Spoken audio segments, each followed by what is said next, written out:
지금부터는 과학교육의 평가 방법에 대해서 좀 더 자세히 알아보도록 하겠습니다. 과학교육에서의 평가 방법 역시 일반 교육학에서 다루고 있는 평가 방법을 따르고 있습니다. 제일 먼저 우리가 다뤄볼 수 있는 평가 방법에는 지필검사가 있습니다. 지필검사에서 특히 우리가 객관식이라고 부르는 선택형 방법이 있을 수 있습니다. 이 선택형 방법에는 OX 또는 맞고 틀리다를 확인해 볼 수 있는 저학년에 사용되는 진위형이 있고, 그리고 흔히 우리가 얘기하는 선다형이 있습니다. 이 선다형은 여러 개 중에서 가장 옳은 것을 고르시오, 잘못된 것을 고르시오와 같이 골라내는 그런 부분이 될 수 있습니다. 이 선다형의 특징은 많은 학생들을 동시에 시험을 볼 수 있고, 그리고 또한 OMR 카드기를 이용해서 채점이 굉장히 쉽다는 점이 장점이 될 수 있습니다. 그러나 추측을 하거나 마음대로 어림짐작으로 답을 체크할 수 있기 때문에 학생들의 정확한 개념을 파악하는 데는 어려움이 있을 수도 있습니다. 그 외에 결합형이라고 해서 두 개 이상의 다른 사건들을 서로 연결 지으면서 측정하는 방법이 있을 수 있습니다. 여기에는 어떤 전제가 주어지고, 그리고 그 전제에 대해서 지시문이 있고, 그 지시문에 대해서 답을 쓰는 형태로서 학생들에게 읽기 능력과 그 다음에 글쓰기 능력을 한꺼번에 판단할 수 있는 그런 형태가 될 수 있습니다. 물론 이 글쓰기 형태를 객관식으로 낼 때는 선택형 문제가 되겠지만, 논술형으로 낼 때는 논술형 문제가 될 수가 있습니다. 보통 대학에서 쓰고 있는 논술형 문항 자체가 이와 같이 전제가 있고 답지가 있고 지시문이 있는 그래프형 형태를 따름으로 해서 고등정식 능력을 평가하는 데 사용될 수가 있습니다. 다음으로 수답형입니다. 흔히 주관식이라고 얘기하는 부분인데, 이 주관식도 여러 개 종류로 나눠볼 수 있습니다. 단순하게 어떤 단어라든가 개념어를 쓰게 하는 단답형이 있을 수 있고, 그 다음에 긴 문장 속에서 어느 단어 일부분을 비워놓고 그 일부분을 채우게 하거나, 또는 문장을 기술하게 하는 완선형이 있을 수 있습니다. 그 외에 아주 긴 문장들이 여러 개 제시가 돼야 되는 논술형이 있을 수 있습니다. 이 단답형, 완성형, 논술형은 현재 교사 임용고시에 있어서 굉장히 많이 사용되고 있는 형태입니다. 문제 유형도 간단하게 물어보는 단답형이 있고, 보통 한 단어 내지는 두 단어 이내를 얘기하고, 완성형은 한 문장 정도를 기술한 것을 의미합니다. 그에 반해서 논술형은 답안지의 한 2분의 1 정도 문장을 채워가면서 기술하게 함으로써 학생들의 고등정식 능력을 평가하는 데 주로 사용되고 있습니다. 선택형이든 스탑형이든 질문하는 방식은 비슷하지만 답을 선택하는 방법과 기술하는 방법에서 차이가 있다고 볼 수가 있습니다. 그 외 평가 방법으로 관찰법이 있습니다. 관찰법은 학생들이 활동하는 장면을 보고서 어떤 행위를 나타냈을 때 기록하거나, 또는 반복적인 시간에 따라서 어떤 행위를 반복적으로 하는지 체크하는 방법들이 있습니다. 근데 이 관찰법은 굉장히 많은 수의 학생들을 대상으로 하기 때문에 교사 1인이 하기는 굉장히 어렵습니다. 그럼에도 불구하고 관찰법을 유용하게 사용해야 되는 이유는 학생들이 의도하지 않은 상황에서 자연스럽게 나오기 때문에 그 학생의 특성들을 잘 평가할 수 있기 때문입니다. 최근에는 이 관찰법을 원활하게 하기 위해서 동영상으로 수업 전체 장면을 녹화를 한 다음에 녹화본을 가지고서 나중에 교사가 특정한 영역이나 활동들을 체크하는 경우들이 많습니다. 그 외에 1대1로 면접하는 방법이나, 또는 여러 학생들을 한꺼번에 면담하는 방식으로서 조사하는 방식이 있습니다. 이와 같은 방식에는 어떤 사항을 제시하고 그 사항을 직접 눈앞에서 실제로 움직이게 보게 하는 임상 면접 방법이 있고, 또는 학생들에게 질문을 던지고 그 질문에 대해서 답을 해보게 하는 평가 방식의 면접 방법도 있습니다. 또 다른 방법으로는 구술법이 있습니다. 이 구술법은 학생들에게 질문을 던지고 그냥 답을 하는 것이 아니라 칠판이나 종이 같은 데서 글을 써보게 함으로써 그 글 쓴 내용을 가지고 다시 한 번 더 설명하게 하는 방법입니다. 현재 영재교육원이라든지 학생들을 선발하는 기관에서 구술 면접법을 많이 쓰고 있는데요. 이 구술 면접법에서 가장 중요한 것은 학생들이 생각해 볼 수 있는 시간을 충분히 제공해야 된다는 점입니다. 그리고 충분히 제공한 다음에 그 학생들은 문항의 순서에 따라서 자신이 생각했던 방식들을 자연스럽게 설명하는 방식입니다. 물론 이 학생의 설명을 듣고서 평가자가 의문이 들거나, 또는 더 이상 질문을 하지 말아야 될지를 판단하고서 시간 조절을 할 수가 있습니다. 그 다음으로는 보고서법이 있습니다. 보고서법은 야외 조사라든가 아니면 과제를 수행한 결과라든가 아니면 실험을 하고 났을 때 보고서로 작성된 것을 보고서 그 결과 내용을 담고서 평가하는 방식입니다. 그 외에 가장 오랜 시간이 걸리는 평가 방법은 포트폴리오가 있습니다. 포트폴리오는 적어도 3달 이상의 어떤 과제를 수행하는 과정 속에서 누적되어 있는 결과물들을 모아서 제시하는 것으로서 오랜 시간 동안 걸리기 때문에 학교에서는 별로 선호하지 않지만 학생의 변화를 하나씩 짚어볼 수 있기 때문에 유용한 측면이 많다고 볼 수가 있습니다. 지금부터는 평가 영역에 따른 평가 방법에 대해서 알아보도록 하겠습니다. 보통 평가 영역에는 인지적 영역, 그 다음에 태도를 나타내는 정의적 영역, 그리고 과학에서만 특히 많이 사용되고 있는 탐구 영역이 있습니다. 인지적 영역은 블룸이 제시했던 교육 목표 분류에 따라서 지식, 이해, 적용, 분석, 종합, 평가에 관해서 다양한 형태의 평가 방법이 있을 수 있습니다. 특히 지식에서는 그 지식을 얼마나 잘 기억하고 있는지, 또 기억하고 있는 내용을 제대로 끌어내는지에 따라서 평가를 진행할 수가 있습니다. 물론 평가 방법은 앞에서 다루었던 선택형이나 그 다음에 서술형을 사용하면 되겠지만 기본적으로 이해 영역에 있어서는 번역이라든가 해석이라든가 추론, 예시 분류 이와 같은 방법들을 사용할 수가 있습니다. 여기서 번역이라고 하는 것은 표를 그래프로 변환한다든지 또는 그래프를 가지고 제대로 분석해내는지에 관한 내용들을 포함하고 있습니다. 적용에 관해서는 실제 배웠던 내용을 절차에 따라서 어떤 문제 해결 과정에 그 개념을 잘 넣을 수 있는지에 대한 부분이고, 그리고 분석이란 것은 자료들을 가지고 그 자료를 이루고 있는 구성 요소에 대해서 그들 간의 관계를 파악하는 것입니다. 예를 들면 상관관계라든지 또는 인과관계를 파악하는 부분이 되겠죠. 종합력이라는 것은 의사전달 방법으로서 사용되고 있는 어떤 표현 방법이라든가, 표현 방법은 또 예상, 설명, 주장 이런 부분들이 포함되겠죠. 그리고 또 추상적인 어떤 관계들을 한꺼번에 다룰 수 있는 능력들을 얘기합니다. 사실 우리가 시험 문제에 있어서 종합력을 평가하기는 사실 쉽지 않습니다. 이 종합력은 나중에 탐구 영역에서 문제 해결 과정에서 충분히 다뤄질 수 있기 때문입니다. 그 다음 평가력이라는 것은 어떤 기준을 제시하고 그 기준에 따라서 옳고 그름을 판단할 수 있는 능력을 평가하는 것입니다. 다음으로 정의적 영역은 블룸과 크루스웰이 제시한 5개 단계를 중심으로 생각해 봐야 됩니다. 이 정의적 영역은 순차적으로 감수, 반응, 과치화, 조직화, 인격화라는 단계로 발달하게 됩니다. 이 말이 굉장히 어렵기 때문에 제가 쉬운 말로 바꿔보겠습니다. 감수라는 말은 어떤 상황이나 현상을 봤을 때 호기심을 가지는 단계입니다. 저게 관심이 생긴다. 이 정도라고 볼 수 있겠죠. 그 다음에 반응이라는 것은 호기심 다음에 그것에 대해서 흥미를 가지는 단계입니다. 그래서 단순하게 호기심은 이례적이라면 반응은 약간 지속성을 가지게 되는 흥미라고 볼 수가 있습니다. 다음에 가치라고 하는 것은 그 가치를 부여해서 그와 같은 현상이나 관심 분야를 어느 정도 즐기고 즐겁게 해볼 수 있는 재미를 느끼는 단계라고 볼 수 있습니다. 그래서 공부를 하겠다는 어떤 가치가 부여되는 단계라고 볼 수가 있습니다. 네 번째 단계인 조직화 단계는 그 가치를 부여했기 때문에 공부할 필요가 있겠다라고 생각해서 열심히 공부하는 단계라고 볼 수 있습니다. 열공하는 단계라고 볼 수가 있겠죠. 그래서 가치를 체계화하고 개념화시키는 부분이 조직화가 됩니다. 마지막 단계인 인격화는 지금까지 부여됐던 가치와 개념 공부를 바탕으로 자신이 그 분야에, 그 관심 분야에 전공을 하거나 그쪽에 몰입을 하겠다라고 하는 부분입니다. 주로 이제 열정을 가진 상태가 되겠죠. 그래서 우리가 학생들을 교육할 때 정의적 영역이 어느 정도에 달성되어 있냐에 따라서 그 학생에게 제공돼야 할 학습 내용이 달라진다고 볼 수가 있습니다. 예를 들면 감수 단계에 와 있는 학생에게는 계속 호기심을 유발시켜야 되기 때문에 새로운 현상이나 신기로움을 줘야 되겠지만, 가치화에 와 있는 아이들에게는 재미를 느끼고 계속 지속적으로 해나가기 때문에 끈기 있게 해나갈 수 있는 어떤 문제사항을 제시해야 될 것입니다.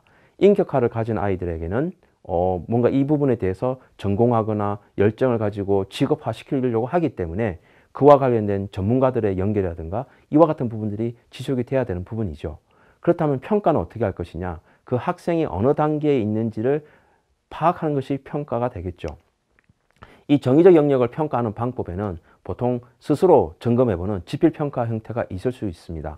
이 지필평가는 설문지 형태로 주어질 텐데 보통 학생들이 매우 그렇다, 그렇다, 보통이다, 그렇지 않다, 매우 그렇지 않다 이와 같이 5단계 척도로 진행하게 되는 설문지에 답을 하게 됩니다. 이를 리커드 척도라고 합니다. 물론 의미 부여하는 방식에 따라서는 7점 척도, 9점 척도가 있습니다. 그렇지만 보편적으로 가장 많이 사용하는 것이 5점 척도입니다. 5점 척도에서 가장 중심점은 보통이다가 3점이기 때문에 평균적으로 3점 정도면 보통이라고 생각하겠지만 사실은 3.5를 넘어서야 이 학생이 어느 정도 긍정적 면을 가지고 있다고 보고 있습니다. 왜냐하면 답을 하기 곤란할 때는 보통 보통이다에 체크하기 때문에 그래서 3점보다는 3.5 정도 넘어서야 이 학생들이 우수한 어떤 정의적 영역을 나타낸다 이렇게 판단할 수가 있습니다. 그 외에 정의적 영역을 평가하는 방법에는 관찰평가가 역시 중요합니다. 학생들이 한 활동을 보고서 체크리스트 형태로 체크하게 되는데 이때 평정하는 방법은 너무 복잡하면 어렵기 때문에 보통 3단계로 합니다. 그래서 거의 그렇지 않다, 가끔 그렇다, 대부분 그렇다 이와 같이 평가함으로써 쉽게 그 행동의 관찰 결과를 나타낼 수가 있습니다. 또 다른 방법으로는 앞서서 얘기했던 면담 평가가 있을 수 있습니다. 이 면담 평가도 역시 1대1로 만나서 하는 면담이 있을 수 있고 그 다음에 집단으로 만나서 할 수 있는 면담이 있을 수가 있습니다. 마지막으로 과학교과에서 가장 중요하게 다루는 탐구 능력에 대한 평가를 알아보겠습니다. 보통 탐구 능력이라 그러면 탐구 과정에 대한 기능이 있을 수 있습니다. 관찰, 분류, 측정, 추리, 예상 이와 같은 방법들을 탐구 과정 기능이라고 보고 있고요. 그 다음에 실험기구를 조작하거나 실험기구를 제대로 다룰 수 있는 실험 실습 기능이 있을 수 있습니다. 여기에는 물론 재배라든가 양식이라든가 생명과학적인 활동도 포함이 되겠죠. 그리고 사고력이 있습니다. 탐구 사고력은 어떤 문제를 인식하고 가설을 설정하고 탐구 과정을 설계하기 위해서 변인 통제하고 또 그래프를 그리고 모델을 설정하고 같은 다양한 사고를 요구하는 활동들이 될 수 있습니다. 마지막으로 문제 해결력이 있습니다. 이 문제 해결력은 전반적인 이 탐구 기능과 실험 기능과 탐구 사고를 바탕으로 어떤 과제나 문제에 대해서 해결 방안을 제시하고 결과적으로 이 실생활에 도움이 될 수 있는 방안들을 제시하는 능력이라고 볼 수가 있습니다. 실험 보고서를 가지고 평가한다는 것은 바로 결과 중심 평가가 됩니다. 이 결과 중심 평가는 실험 보고서만 가지고 하기 때문에 학생들이 중간에 어떠한 행위를 했는지 어떠한 활동을 했는지는 알 수가 없습니다. 그러나 결과가 제대로만 나온다면 학생들이 했던 행위들은 굉장히 바르고 올바르게 했다고 우리가 판정하는 것입니다. 그런데 이 결과 중심 평가에도 두 가지로 나눌 수가 있습니다. 하나는 학생들이 실험 과정을 통해서 측정한 데이터가 제대로 되었다면 오차가 굉장히 적겠죠. 그래서 이와 같이 정량적으로 어떤 데이터 값이 오차 범위 내에 있는가 없는가를 평가하는 것을 정량적 결과 평가라고 그러고, 그리고 그렇게 측정한 데이터를 다시 그래프로 그렸을 때 그 그래프의 경향성을 제대로 읽어내느냐 못 읽어내느냐가 바로 정성적 평가라고 볼 수 있습니다. 특히 탐구 실험은 두 변인과의 인간관계를 알아보는 것이기 때문에 그래프의 경향성을 제대로 읽어낸다면 실험도 제대로 되었다고 판단할 수 있기 때문입니다. 두 번째 방식은 바로 관찰평가입니다. 이 관찰평가는 탐구하는 과정을 살펴보는 것이기 때문에 과정중심평가라고 할 수가 있습니다. 과정중심평가는 미리 준비되어 있는 체크리스트에 따라서 학생들의 활동을 체크하게 되는데 역시 평가 준거표를 미리 만들고 그 평가 준거표에 따라서 얼마나 많은 횟수를 하는지 어떠한 행위를 빠뜨리지 않는지를 체크함으로 해서 학생이 제대로 된 탐구 과정을 겪어가고 있는가를 판단할 수 있는 것입니다. 물론 탐구 능력 평가가 오로지 실험 과정을 통해서 또는 실험의 결과물을 가지고서만 하는 것은 아닙니다. 지필 검사로도 할 수가 있습니다. 오늘날 수능에서 우리가 사용되고 있는 탐구 능력 평가 문항이 바로 여기에 해당합니다. 수능에서는 크게 네 가지로 구성되어 있습니다. 문제의식 및 가설 설정, 탐구 설계 및 수행, 그리고 자료 해석 및 분석, 마지막 결론 도출 및 일반화 이렇게 되어 있습니다. 따라서 이 네 가지의 적절한 문항들을 제시하게 되는데 보통 탐구 설계에서는 변인 통제에 관한 질문들을 많이 하게 되고 탐구 수행에서는 실험 과정의 순서를 물어본다든가 자료 수집 방법들을 물어보게 되고 자료 해석에서는 흔히 많이 쓰는 그래프를 해석해서 어떤 인과관계를 찾아내도록 하는 데 사용되고 있습니다. 결론 도출은 전체적인 어떤 실험 상황 속에서 어떠한 결론을 내릴 수 있는지에 대한 것으로서 많이 사용되고 있지만 현실적으로 가장 문제를 많이 내고 있는 부분은 바로 자료 해석 부분입니다. 아무래도 결과 위주의 어떤 내용들을 많이 숙지하고 있는 학생들에게 적합하지 않을까 생각이 들지만 오늘날 새롭게 변화되는 교육과정 속에서는 이 문제인식이나 가설 설정 부분, 그리고 탐구를 설계하는 부분들이 더욱더 중요시되고 있기 때문에 지필검사 역시 문제인식과 탐구 설계 쪽에 초점을 두고 개발되어야 할 것입니다. 마지막으로 탐구 수행평가가 있습니다. 수행평가는 학생들이 직접 하고 난 뒤에 어떤 결과물이나 그 과정에 누적된 내용들을 살펴보게 되는데, 사실 수행평가는 스스로 하는 과정이기 때문에 학생들의 끈기와 노력이 필요합니다. 수행평가를 단순하게 학교 수업 시간 내에서만 한다면 사실 어렵습니다. 근데 최근에 수행평가를 집에 가서 하고 올 경우에 외부의 어떤 지원 인력에 의해서 이루어지는 경우가 많아서 최근 교육부는 수행평가를 학교 내 수업 시간 내에서만 할 수 있도록 국한시켜 놨습니다. 그래서 수행평가가 기존과 다르게 조금 축소된 의미로 활용돼야 되지 않을까 이런 생각을 해봅니다. 그래서 이 수행평가를 개별적으로 하기보다는 집단적으로 하는 방법을 생각해 봐야 될 때가 되었습니다. 역시 학생 참여 중심 수업이 되었을 때는 모든 평가가 중요하기 때문에 이 모든별 수행 능력에 따라서 수행평가를 하게 될 필요가 있습니다. 수행평가 방법에는 서술형으로 물어봐도 되지만 실제는 실험 실습을 같이 함께 함으로써 앞에서 다루었던 과정중심평가 기법을 넣어서 가능하고요. 또는 순환 실험 형태로서 다양한 실험을 세트를 만들어 놓고서 학생들이 순차적으로 돌아가면서 그 실험 능력을 할 수 있는지 없는지를 평가할 수가 있습니다. 또 최근에는 포트폴리오 평가라고 해서 매 수업 시간마다 남겨놓는 어떤 수업의 결과들을 한꺼번에 모아서 수행평가라는 이름으로 평가를 진행할 수도 있습니다. 이상과 같은 다양한 평가 방법들은 학생들의 적절한 수업 목표 달성 여부를 알아보는 데 활용될 수가 있습니다. 그런데 클로프라는 학자는 이 과학교육에서 다룰 수 있는 목표들을 나열하고 그에 따른 평가 방안들을 제시하였습니다. 다음은 클로프가 제시한 과학교육 목표입니다. 이 클로프가 쓴 책에 의하면 이 과학교육 목표에 따라서 각각에 대한 예시 문항들이 나와 있습니다. 굉장히 두꺼운 책이고 굉장히 많은 양을 담고 있습니다. 여러분들이 아마 찾아보시면 충분히 활용할 수 있을 것이라고 생각됩니다. 그 첫 번째 영역은 바로 지식과 이해 영역입니다. 소위 말하는 인지적 영역이 되겠죠. 이 지식과 이해에서 그동안 우리가 잘 다루지 않았던 내용들도 나옵니다. 예를 들면 과학 용어에 대한 지식, 과학 지식에 대한 지식, 기호나 부호에 대한 지식, 그리고 경향과 순서에 대한 지식, 이와 같은 것도 과학에서 필요한 지식의 분야로 포함시키고 있습니다. 또한 이해 분야에서 어떤 이론과 주요 개념의 체계가 어떻게 되는지에 대한 지식, 그리고 새로운 상황에서의 지식의 확인, 그리고 한 형태에서 다른 형태로 지식을 전환시키는 부분에 대한 이해 능력도 지식과 이해 영역에 포함된다고 제시하고 있습니다. 과학 탐구 영역에 대한 평가 기준으로서 제시되고 있는 것이 바로 첫 번째인 관찰과 측정입니다. 두 번째는 문제인식과 해결 방법의 모색, 세 번째는 자료의 해석과 일반화, 네 번째는 이론적 모델의 형성, 그리고 검증 및 수정입니다. 클로프는 과학 탐구 과정을 이렇게 네 가지로 제시하고 그 각 단계에서 별개의 어떤 평가 영역들을 제시하였습니다. 물론 목표 영역이면서 평가 영역에 해당하는 거죠. 그래서 관찰과 측정에서는 주로 사물과 현상에 대한 관찰, 그리고 관찰한 내용에 대한 언어 표현, 이와 같은 부분들을 담고 있고, 또 문제인식과 해결 방법의 모색에서는 어떻게 가설을 설정하는지, 가설 검증 방법을 어떻게 선택하는지에 대해서도 질문을 하고 있습니다. 그리고 자료 해석과 일반화에서는 자료를 어떻게 처리하는지, 함수 관계를 어떻게 따져보는지, 그리고 외삽과 내삽에 대해서도 평가 영역으로 잡고 있습니다. 마지막으로 이론적 모델 부분에서는 이론이 왜 필요한지, 그리고 그런 모델로 만들 때 어떤 새로운 부분들을 또 생산해낼 수 있는지에 대한 것도 역시 질문 영역에 넣고 있습니다. 기존에 다루지 않았던 평가 내용들이 될 수가 있겠죠. 그리고 이 클로프의 과학교육 목표 분류에 하면 특이한 것들이 몇 가지가 있습니다.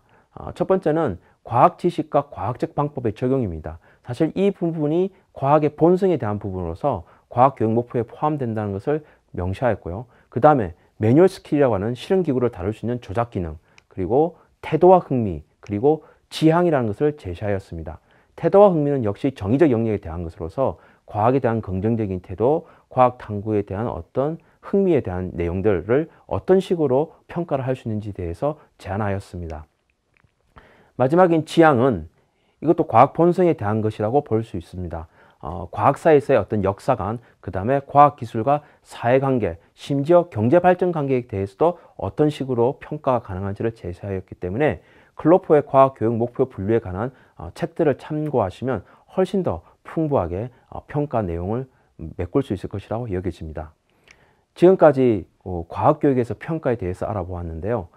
실제 이론적인 것보다는 문항을 작성해보고 학생들에게 직접 투여해서 평가함으로 해서 평가 역량을 키울 수 있다고 봅니다. 앞으로도 이런 평가 문항을 제작하고 평가를 실시하고 분석하는 경험들을 많이 쌓아야만 교수자로서의 능력이 더욱더 커질 것으로 예상됩니다.